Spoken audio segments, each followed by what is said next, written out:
Evo ga, prvi svjetski kup u novoj sezoni, u novom olimpijskom ciklusu, sada u elitnim svjetskim kupovima, kvalifikacijskim za olimpijske igre i za svjetsko prvenstvo je pred vratima. Danas je drugi dan podijum treninga. Došli su nam natjecatelji iz 36 zemalja svijeta, preko 160 sportaša i evo 7 aktualnih osvajača olimpijskih medalja iz Pariza. Mi smo najposjećenija etapa svjetskog kupa ove godine. Unosimo svake godine novosti.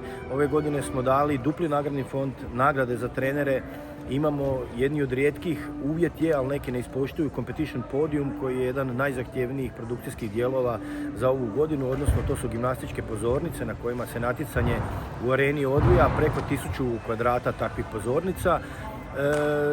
Ljudi su jako zadovoljni, upravo to zadovoljstvo sportaša i trenera i svih učesnika svjetskog kupa je nama prioritet.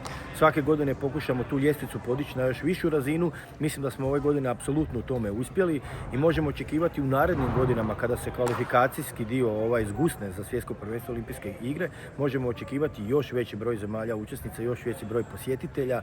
Sve više nas prati novinara, sve više dolazi ljudi sa strane. Ove godine smo pripremili kao i svake godine, ali ove godine nešto skroz novo. Imamo novi sport u gimnastičkoj obitelji sportova parkour, pa ispred arene Gradski vrt imamo cijeli jedan parkour event.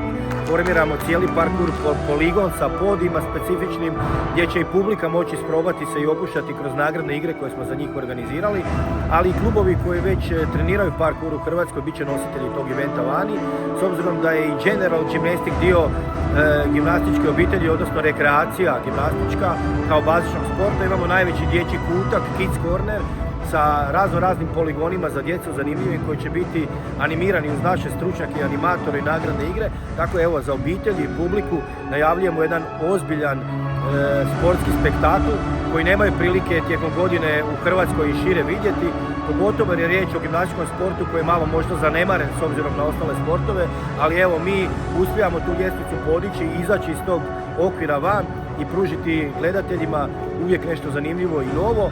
Osijek je poseban po popunjenosti tribina i publike koje daje poseban šarm našem natjecanju, pa se o tome priča diljem svijeta kako osječka publika navija na gimnastičkim natjecanjima kao da je riječ o nekom nogometnoj utakmici, što gimnastičari prepoznaju i osjećaju, i upravo takvi detalji nas dijele od ostatka svijeta i upravo zbog takvih pozitivnih okolnosti vraćaju se kod nas i svi zajedno rastemo u jedan od najboljih svjetskih gimnastičkih evenata.